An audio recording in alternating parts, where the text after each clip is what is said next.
Iran আর আমেরিকার এই যে মুখোমুখি অবস্থা, এটা কি বিশ্বকে আর একটা যুদ্ধের দিকে ঠেলে দিচ্ছে? চলুন একদম গোড়া থেকে বুঝি ঠিক কি কারণে পরিস্থিতি এতটা উত্তপ্ত হয়ে উঠল। সম্প্রতি একটা ভিডিও কিন্তু রীতিমতো শোরগোল ফেলে দিয়েছে, যেখানে দেখা যাচ্ছে ইরানের বিপ্লবী গার্ড বা আইআরজিসির স্পেশাল ফোর্স হরমুজ প্রণালীতে একটা বাণিজ্যিক জাহাজ দখল করছে। কিন্তু প্রশ্ন হলো, হঠাৎ করে এমনটা কেন হচ্ছে? কারণ এই ঘটনাটা ঘটছে হরমুজ প্রণালীতে, আর এটাই কিন্তু আসল কথা। এটা বিশ্বের সবচেয়ে গুরুত্বপূর্ণ নৌ রুটগুলোর একটা। সারা বিশ্বের মোট জ্বালানি তেলের একটা বিরাট অংশ এই সরু জলপথ দিয়েই কিন্তু যায়। তাই এখানে ছোটখাটো কোনো উত্তেজনাও পুরো বিশ্বের অর্থনীতিতে একটা বড় ধাক্কা দিতে পারে। তো আসল প্রশ্নটা হচ্ছে, আমরা এই জায়গায় এসে পৌঁছালাম কিভাবে? মানে বিশ্বের এত গুরুত্বপূর্ণ একটা বাণিজ্যিক রুট হঠাৎ করে একটা মিলিটারি হটস্পট হয়ে গেল কেন? এর উত্তর খুঁজতে হলে আমাদের কয়েক দশক পেছনে ফিরে যেতে হবে। সবকিছুর শুরুটা কিন্তু সে ১৯৭৯ সালে। একটা বিপ্লব আর তারপরের এক জিম্মি সংকট। এই দুটো ঘটনায় ইরান আর আমেরিকার সম্পর্কে এমন একটা ক্ষত তৈরি করে, যা বলা যায় একটা স্থায়ী শত্রুতার জন্ম দেয়। ঘটনাটা ছিল এরকম: ১৯৭৯ সালে ইরানে ইসলামী বিপ্লব হল, আর আমেরিকার সমর্থনপুষ্ট শাসক শাহ ক্ষমতা থেকে সরে গেলেন। এর ঠিক পরে তেহরানে মার্কিন দূতাবাস দখল করে নেওয়া হলো, আর ৫২ জন আমেরিকানকে প্রায় ৪৪৪ দিন জিম্মি করে রাখা হয়। ব্যাস, এই এক ঘটনায় দুই দেশের মধ্যে সব ধরনের কূটনৈতিক সম্পর্ক বলতে গেলে শেষ হয়ে যায়। তো ওই জিম্মি ঘটনার পর থেকে ইরান আর আমেরিকা কিন্তু সরাসরি কোনো যুদ্ধে জড়ায়নি। কিন্তু তার মানে এই না যে তাদের মধ্যে লড়াই থেমে গেছে, বরং মধ্যপ্রাচ্য জুড়ে একটা লম্বা সময় ধরে চলেছে তাদের ছায়াযুদ্ধ। মানে লড়াইটা হয়েছে আড়াল থেকে, বিভিন্ন গ্রুপকে ব্যবহার করে।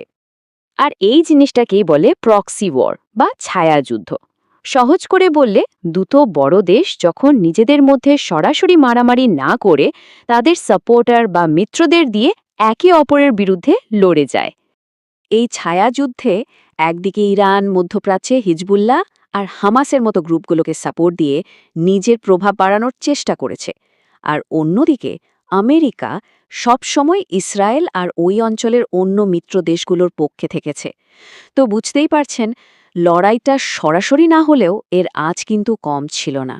এই ছায়াযুদ্ধটা প্রায় সরাসরি যুদ্ধে পরিণত হতে চলেছিল ২০২০ সালে।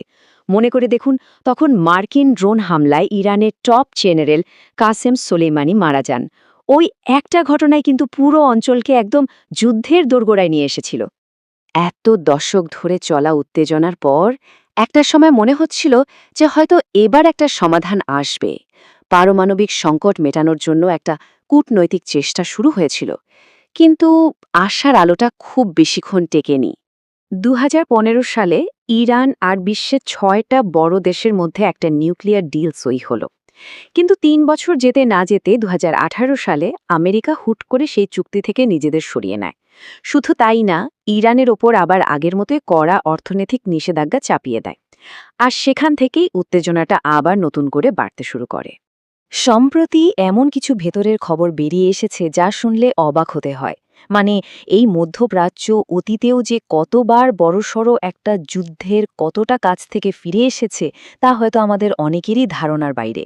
যেমন ধরুন, আমেরিকার সাবেক পররাষ্ট্রমন্ত্রী জন কেরি সম্প্রতি একটা বিস্ফোরক তথ্য দিয়েছেন। তিনি বলেছেন, ইসরায়েলের প্রধানমন্ত্রী নেতানিয়াহু নাকি বারবার ইরানে মিলিটারি অ্যাটাকের জন্য চাপ দিয়েছিলেন।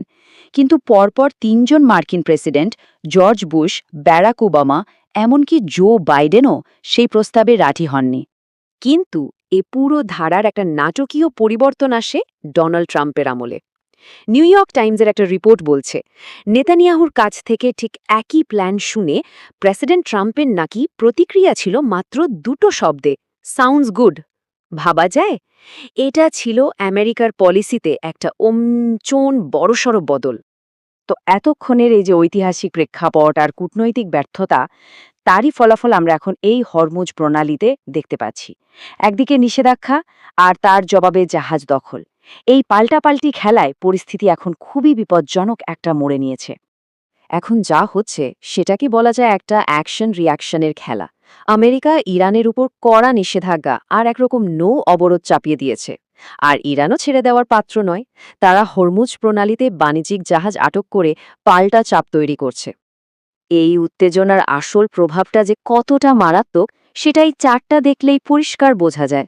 ভাবুন, আগে যেখানে হরমুজ প্রণালী দিয়ে প্রতিদিন গড়ে প্রায় ১৩০টার মতো জাহাজ যেত, এখন সেই সংখ্যাটা কমে একেবারে হাতে গোনা কয়েকটাতে নেমে এসেছে।